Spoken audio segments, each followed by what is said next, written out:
Take a look at these two bikes. On one side you have a fully race prep Aprilia RSV4.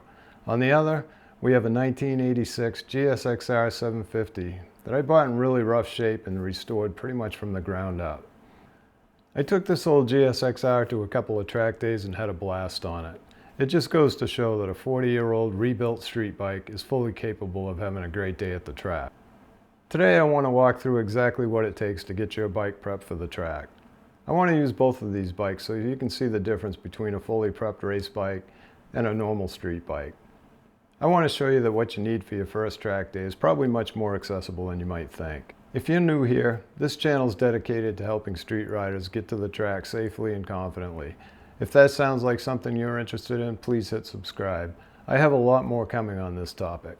Before we get into the prep itself, I often hear, I don't have the right bike for a track day. I'll be the first to admit, I'm not the fastest guy on track, not by a long shot. There's riders out there that'll outride me on a 400 every single time. So it's not about the bike, it's always about the rider. You don't need something like this. I don't need something like this. The point is, I've seen every kind of bike you can imagine at the track. Naked bikes, older bikes, bikes you couldn't imagine would be within 10 miles of a race circuit. I took my Ducati Multistrada out to a few track days and had a blast on it. Believe it or not, I even saw a Harley at a recent track day. Road King, I think it was. Not really up on my Harleys. The point is, you don't need a dedicated track bike to get a lot out of a day at the track. These two bikes pretty much tell the story. We have a fully race prep track bike and a 40-year-old street bike I rebuilt with stock parts.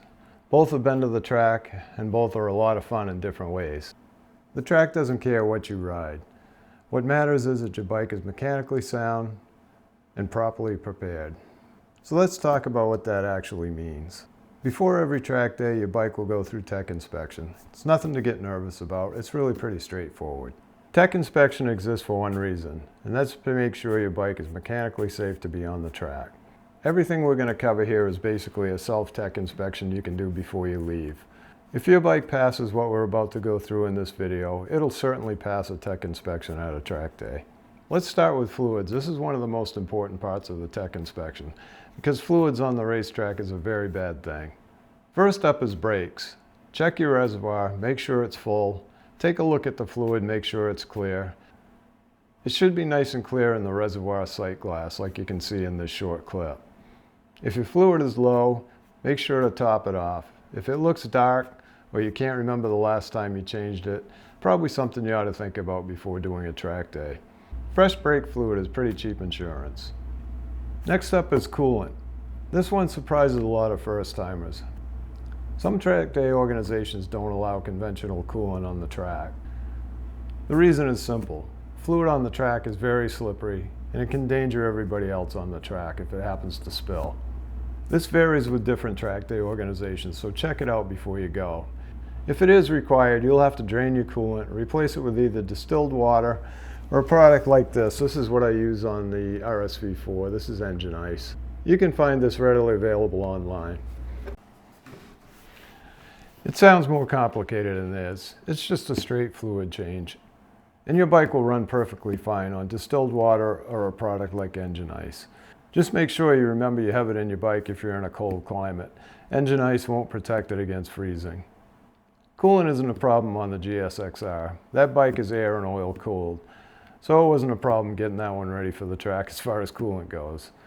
The Aprilia does have engine ice in it, and that's because it's a requirement to race. A couple of the local track day organizations I go with typically don't require you to change coolant, but I have to on this because I do race it. Next up, let's talk about oil. First thing you want to do is make sure your oil's topped off and it's fairly fresh. If you haven't changed your oil for a while, definitely a good thing to do before a track day. You'll be putting your bike through some paces that you're not going to do on the street. The most important thing to check regarding oil is to make sure you don't have any leaks.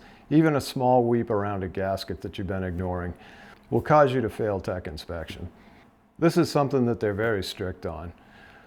Another oil concern is the oil in your forks.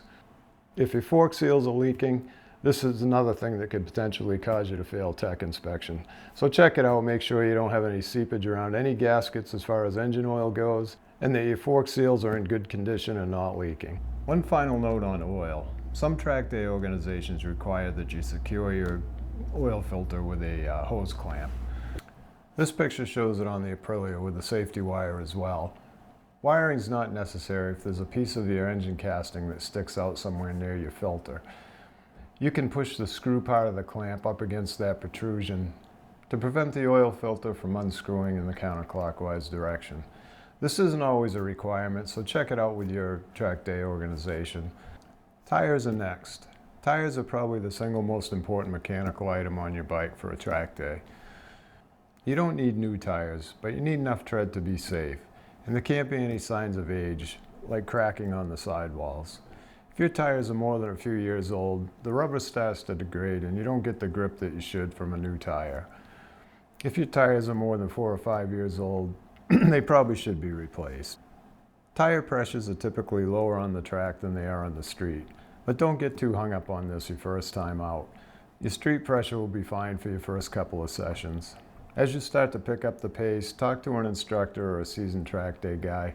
They can point you in the right direction and get you set up with a good starting point for your tire pressures.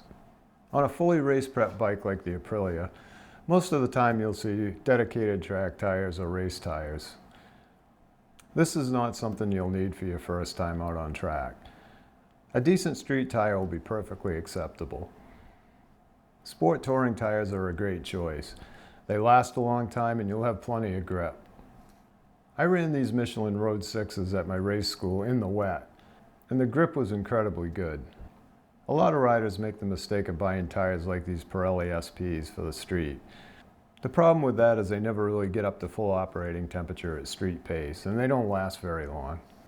So if you think you're going to be spending most of your time riding on the street, don't bother buying a high-end track tire. It's really not worth the investment. A good quality street sport or sport touring tire will have plenty of grip for you the first few times you're out. You won't need a dedicated track tire until you get up to or near race pace with the advanced groups. You'll also see riders with slicks and tire warmers. This is absolutely not necessary or recommended for a beginner. You won't have the pace to keep slicks at their proper temperature, and because of this, they'll have less grip than a regular street tire. I run in the advanced group and race without tire warmers or slicks, and at my pace, these SPs work just fine. At the beginner group pace, your tires will come up to temperature in a lap or two, and they'll have plenty of grip. Save the investment for when you get a little faster and you need some extra grip. Good street tires will grip much better than you think. Bodywork and safety prep.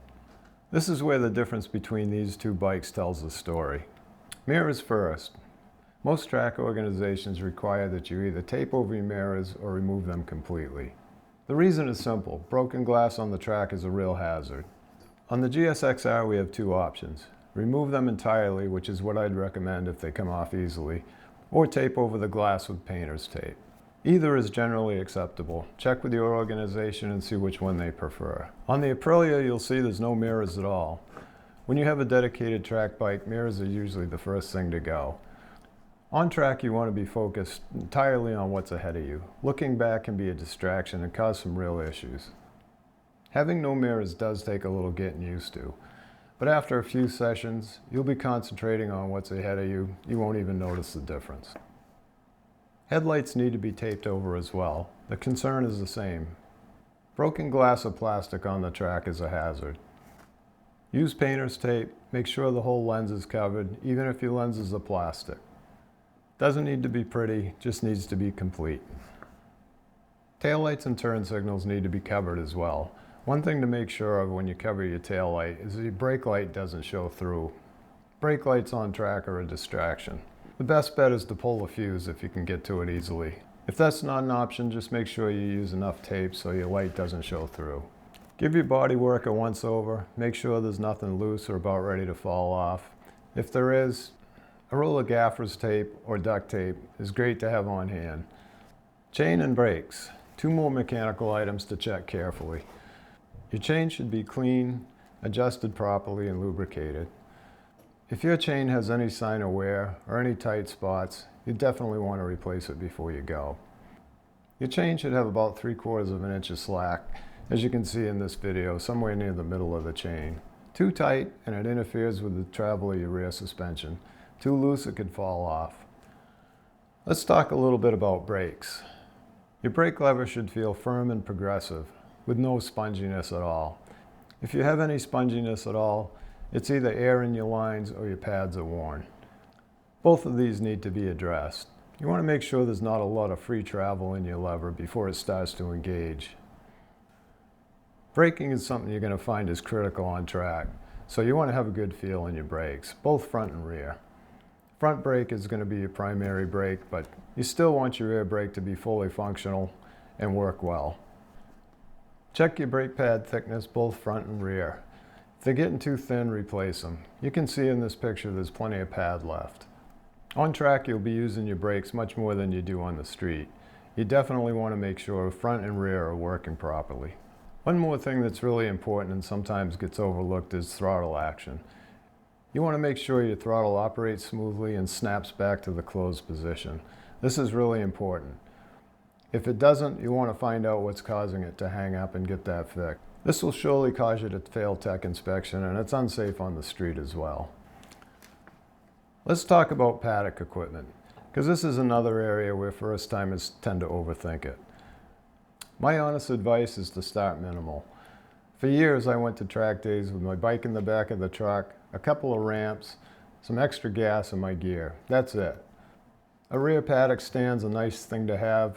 If you have it in your budget, great. They run 50 to 100 bucks.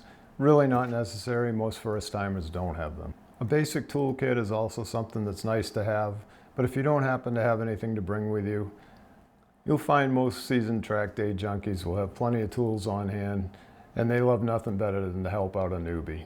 Bring more fuel than you think you need if it's not going to be available at your venue. Check that out in advance.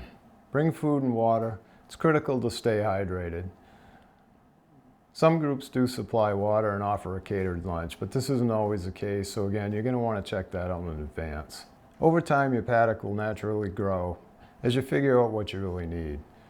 A generator and tire warmers if you decide to run slicks, a canopy, and dedicated track day tools. All of that comes with time and experience, but at first, start simple. The goal is to get out on track and have a great time. The biggest thing you'll have to decide is whether you're going to ride to the track or truck or trail your bike. Yes, you can ride your bike to a track day if you don't mind being fully geared up on the street and not having the ability to take some tools and other supplies with you. I'd highly recommend trailering for a couple of reasons. One, you can wait till you get to the track before you fully suit up. Two, you'll be tired at the end of the day. A ride home may not be something that you're up to. And three, you'll be able to carry some extra fuel, all of your gear, and a chair. Chair is nice to have, especially at the end of the day when you start getting tired. I found my trailer on Facebook Marketplace for around 600 bucks. This is a picture of it with my Aprilia before it became a dedicated track bike.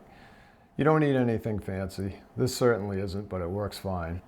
Before I wrap up, I want to come back to the GSXR for a minute. There's a lot more to the story on this bike. Where I found it, what condition it was in, what it took to get ready for the track, and what it was actually like to ride on track. I'm going to cover all that in a dedicated video coming up. The full rebuild story from start to finish with photos and the track day itself. If that's something you'd like to see, please be sure to hit subscribe so you don't miss it. Getting your bike prepped for your first track day is a lot more straightforward than people think. Here's a quick checklist. Fresh fluids, good tires, mirrors and lights taped or removed, nothing loose, brakes and chain in good condition, and a properly working throttle. That's really what it comes down to for basic track day prep. And if there's any doubt, take another look at the GSXR, a 40-year-old street bike rebuilt from neglect with basic street suspension and had a great day at the track. Your bike can almost certainly do the same. In a video coming soon, I'll walk you through a complete track day from start to finish so you can see what to expect. We'll go over the structure of how a track day operates and what a session on track really feels like. If this video is helpful, please hit subscribe. Drop any questions you have in the comments below. I read and respond to everyone. See you on the next one.